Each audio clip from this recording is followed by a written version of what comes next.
Dear students, हमारी first example है use method of undetermined coefficients to find general solution of y double prime plus y equal to 32x cube. तो यहाँ पे आप देख सकते हैं कि राइट हैंड साइड पे 32x क्यूब है जो कि r ऑफ x की वैल्यू है जो कि नॉन ज़ीरो है, इसलिए ये हमारे पास एक non homogeneous linear differential equation with constant coefficients है। हम इसे मेथड ऑफ अनडिटरमिनेट कोफिशिएंट्स के थ्रू सॉल्व करेंगे। तो हम इसका सॉल्यूशन देखते हैं।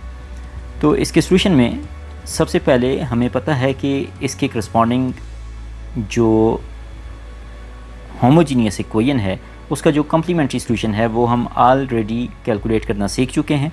तो वो हमारे पास है y c of x is equal to a cos x plus b sine x. तो यहाँ पे हमारे पास a और b दो आर्बिट्री कांस्टेंट्स हैं और cos x और sin x दो लीनियरली इंडिपेंडेंट सॉल्यूशंस हैं। यहाँ पे आप देखें तो हमारे पास r of x 32x cube के इक्वल है जो कि एक पॉलिनोमियल ऑफ डिग्री 3 है, इसलिए हम इसका जो पार्टिकुलर इंटीग्रल एज्यूम करेंगे मेथड ऑफ अनडिटरमिनेट कोफिशिएंट्स के लिए वो एक जनरल थर्ड डिग्री का पॉलिनोमियल होगा। तो इसलिए हमारे पास यहाँ पे y p of x equal होगा c1x cube plus c2x power 2 plus c3x plus c4। यहाँ पे c1 c2 c3 c4 4 unknowns हैं जिन्हें हमने कैलकुलेट करना है। जब हम इन constants c1 c2 c3 c4 की वैल्यू कैलकुलेट कर लेंगे तो हमें y p of x known हो जाएगा और फिर हम जनरल सॉल्यूशन लिखने के काबिल होंगे। तो यहाँ पे वाई पी ऑफ एक्स में ये जो अननोन्स हैं इन्हें हम किस तरह कैलकुलेट करेंगे, हमने वाई पी ऑफ एक्स को गिवन डिफरेंशियल इक्वेशन के अंदर सब्स्टिट्यूट करना है और उसके लिए चूंकि ये सेकंड ऑर्डर डिफरेंशियल इक्वेशन है तो हमें वाई पी ऑफ एक्स को 2 टाइम्स डिफरेंशिएट भी करना होगा। तो आपको पॉलिनोमियल्स की डिफरेंशिएशन का पता है, इसलिए आप वाई पी ऑफ एक्स को 2 टाइम्स डिफरेंशिएट करके डिफरेंशियल इक्वेशन के अंदर पुट करें तो हमारे पास फाइनल एक्सप्रेशन बनता है 6c1x प्लस 2c2। ये हमारे पास जो क्वांटिटी आई ये y p double prime of x की वजह से आई, ये second derivative, plus c1x cube plus c2x power 2 plus c3x plus c4, ये वाई पी ऑफ एक्स की वैल्यू है which is equal to 32x cube. तो हम इस इक्वेशन को सिंप्लीफाई करेंगे और देखेंगे कि यहाँ से कांस्टेंट्स की वैल्यू क्या आती है। तो इसका मेथड क्या है, चूँकि लेफ़्ट हैंड साइड और राइट हैंड साइड पे दोनों पॉलिनोमियल्स हैं तो इसलिए हम यहाँ पे कोफिशिएंट्स को कंपेयर करके देखेंगे कि हमारे पास कांस्टेंट्स की वैल्यूज़ क्या आती हैं। हम x के कोफिशिएंट्स को कंपेयर करते हैं, comparing the coefficients of various powers of x we get, so first of all c1 is equal to 32, c2 is equal to 0, c3 is equal to -192 and c4 is equal to 0। तो हमारे पास दो constant 0 के equal आए और दो की non zero value आई है। अब हम इन कांस्टेंट्स को वापस वाई पी ऑफ एक्स में अगर पुट करें तो हमें पार्टिकुलर इंटीग्रल मिल जाएगा जो कि हमारे पास बनता है y p of x equal to 32x cube minus 192x। अब हमें वाई सी ऑफ एक्स का भी पता है और वाई पी ऑफ एक्स का भी, इसलिए हम जनरल सॉल्यूशन लिख सकते हैं और हमारे पास जनरल सॉल्यूशन होगा y of x equal to a cos x plus b sin x plus 32x cube minus 192x। तो ये जो हमारे पास सॉल्यूशन है ये जनरल सॉल्यूशन है, इसमें ये फर्स्ट 2 टर्म्स रिप्रेजेंट कर रही हैं कम्प्लीमेंट्री सॉल्यूशन को और जो लास्ट 2 टर्म्स हैं ये रिप्रेजेंट कर रही हैं पार्टिकुलर सॉल्यूशन को। तो इन दोनों का सम मिलके हमें जनरल सॉल्यूशन दे रहा है। तो ये हमारे पास फर्स्ट एग्जांपल थी मेथड ऑफ अनडिटरमिनेट कोफिशिएंट्स से रिलेटेड। इसके बाद हम सेकंड एग्जांपल देखते हैं। हमारे पास सेकंड एग्जांपल में पूछा जा रहा है कि use the method of अनडिटरमिनेट coefficients to find the general solution of y double prime plus 9y equal to cos 3x। Again यहाँ पे भी हमारे पास second order linear non homogeneous constant coefficient differential equation है जिसमें r ऑफ x की value है cos 3x। तो यहाँ पे आप माइंड में रखें कि हमारे पास r of x cos 3x के इक्वल है। तो हम देखेंगे कि यहाँ पे हम इसका सॉल्यूशन किस तरह कैलकुलेट करेंगे। तो इसका सॉल्यूशन देखते हैं। इसके सॉल्यूशन में अगर आप देखें तो जो करस्पॉन्डिंग होमोजीनियस इक्वेशन है उसका सॉल्यूशन होगा y c of x equal to a cos 3x plus b sin 3x, जिसमें a और b आर्बिट्री कांस्टेंट्स हैं और cos 3x और sin 3x दो लीनियरली इंडिपेंडेंट सॉल्यूशंस हैं। अब आप यहाँ पे रिकॉल करें कि r ऑफ x हमारे पास डिफरेंशियल इक्वेशन के केस में क्या था, यहाँ पे था cos 3x। तो आप देखें कि वाई सी ऑफ एक्स जो कम्प्लीमेंट्री सॉल्यूशन है इसके अंदर भी cos 3x मौजूद है, जो कि डिफरेंशियल इक्वेशन के राइट हैंड साइड पे भी मौजूद था। इसलिए यहाँ पे जब हम पार्टिकुलर इंटीग्रल लिखेंगे तो उसके लिए हमें थोड़ा सा एहतियात से उसे लिखना होगा। तो यहाँ पे आप देख लें r of x equal to cos 3x also appears in yc of x, therefore we choose the particular integral as। तो यहाँ पे जो नोट की फॉर्म में मैंने आपको लास्ट पार्ट के अंदर बात बताई थी, फर्स्ट पॉइंट जो था कि अगर r of x के अंदर जो फंक्शन मौजूद है वो कम्प्लीमेंट्री सॉल्यूशन के अंदर भी मौजूद हो तो फिर आप yp of x लिखते हुए रूल्स को फॉलो करेंगे। यहाँ पे चूँकि ये function just one times repeat हो रहा है yc of x के अंदर, इसलिए हम yp of x को x से मल्टीप्लाई करेंगे। तो हमारे पास yp of x होगा x into c1 cos 3x प्लस c2 sin 3x। ये बात हम ऑलरेडी डिस्कस कर चुके हैं कि यहाँ पे c1 cos 3x प्लस c2 sin 3x क्यों है और ये x से हमने क्यों मल्टीप्लाई किया, क्योंकि yc of x के अंदर भी cos 3x मौजूद है। तो yp of x हमने यहाँ पे जब ये एज्यूम कर लिया तो इन क्वेश्चंस के अंदर जब हम मेथड ऑफ अनडिटरमिनेट कोफिशिएंट्स के थ्रू क्वेश्चंस को सॉल्व करते हैं तो yp of x को लिखना ये हमारा सबसे पहला और सबसे इम्पोर्टेंट काम होता है। अगर इसमें मिस्टेक होगी तो आप क्वेश्चन को सॉल्व करने के बाद आपको आइडिया होगा कि आपने गलत सॉल्व किया है। इसलिए yp of x लिखते हुए बहुत एहतियात करें और इसे एक दो मरतबा तसल्ली कर लें कि ये आपने ठीक लिखा या कोई कन्फ्यूजन है इसके अंदर। यहाँ पे हमने जब yp of x लिख लिया है तो हम इसे गिवन डिफरेंशियल इक्वेशन के अंदर पुट करते हैं और सिंप्लीफाई करके देखते हैं कि हमारे पास c1 और c2 की वैल्यूज़ क्या आती हैं। तो जब हम yp का फर्स्ट और सेकंड डेरिवेटिव कैलकुलेट करके गिवन डिफरेंशियल इक्वेशन के अंदर पुट करेंगे तो हमारे पास फाइनल एक्सप्रेशन बनेगा -6c1 sin 3x plus 6c2 cos 3x equal to cos 3x। तो यहाँ पे हम साइन और cos दोनों फंक्शंस के कोफिशिएंट्स को अगर कंपेयर करें तो sin 3x तो राइट हैंड साइड पे मौजूद नहीं है, इसलिए -6c1 इक्वल टू 0 होगा और 6c2 इक्वल टू 1 होगा। तो कोफिशिएंट्स कंपेयर करने से हमारे पास c1 की वैल्यू 0 आ जाती है और c2 की वैल्यू 1/6 आ जाती है।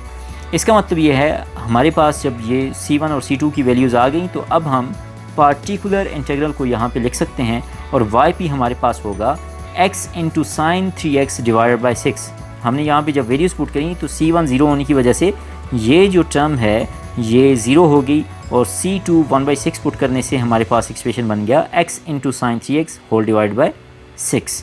तो हमने yp कैलकुलेट कर लिया है, yc ऑलरेडी कैलकुलेट कर चुके हैं, तो इसलिए अब हम जनरल सॉल्यूशन को लिख सकते हैं। हमारे पास जनरल सॉल्यूशन क्या होगा, वो yc और yp का सम होगा और वो हमारे पास बनता है y of x equal to a cos 3x plus b sin 3x plus 32x cube plus 1/6 x into sine 3x।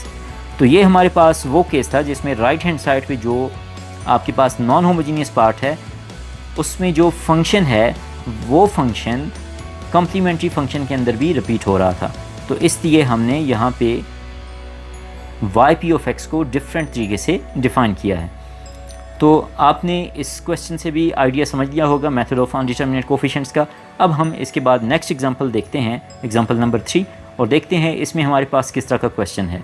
तो यहाँ पे हमसे पूछा जा रहा है use the method of अनडिटरमिनेट coefficients to find general solution of y double prime -4y prime plus 13y equal to 12 into E power 2x into sine 3x। तो यहाँ पे आप देखें again second order non homogeneous constant coefficient linear differential equation है जिसमें right hand side पे जो function है वो है 12 E power x into sine 3x।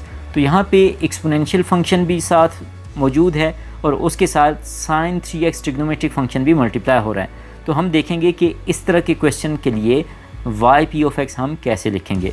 तो इसका सोल्यूशन देखते हैं। इसके सोल्यूशन में अगेन जो होमोजीनियस करस्पॉन्डिंग इक्वेशन है उसका सोल्यूशन हमारे पास है yc of x equal to e power 2x into a cos 3x plus b sin 3x। तो यहाँ पे आप देखें e power 2x into sine 3x यहाँ पे मौजूद है जो कि राइट हैंड साइड पे भी मौजूद है, तो इसकी कंट्रीब्यूशन को भी हमने इग्नोर नहीं करना। तो यहाँ पे आप देखें कहा जा रहा है note that e power 2x sin 3x appears in both yc of x and r of x, therefore we choose the particular integral as। तो यहाँ पे आप इसे गैस करें कि ये किस तरह का होगा हमारे पास पार्टिकुलर इंटीग्रल।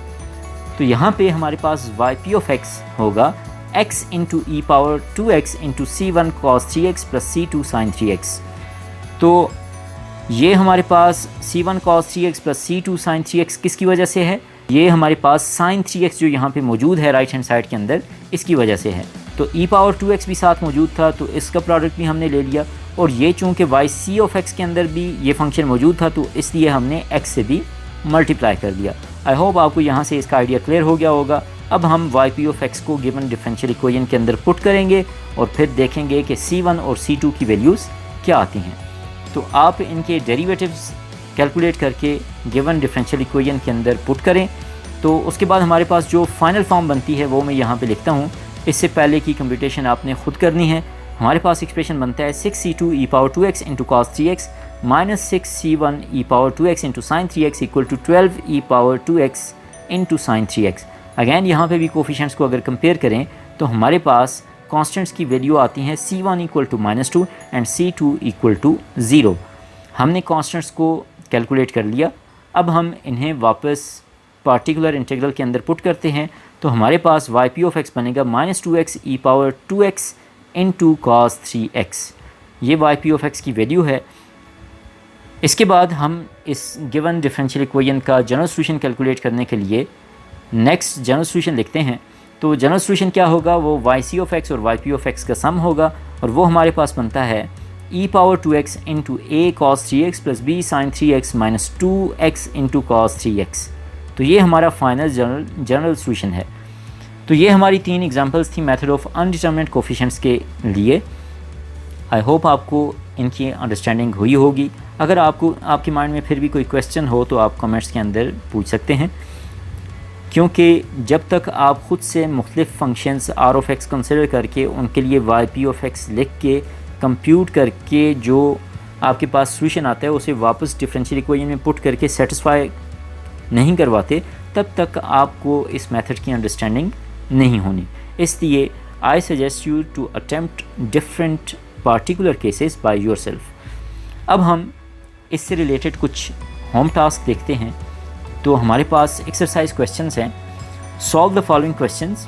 इसमें फर्स्ट क्वेश्चन है question number 1, use the method of अनडिटरमिनेट coefficients to find the general solution of 4y double prime minus y equal to e power x plus e power 3x।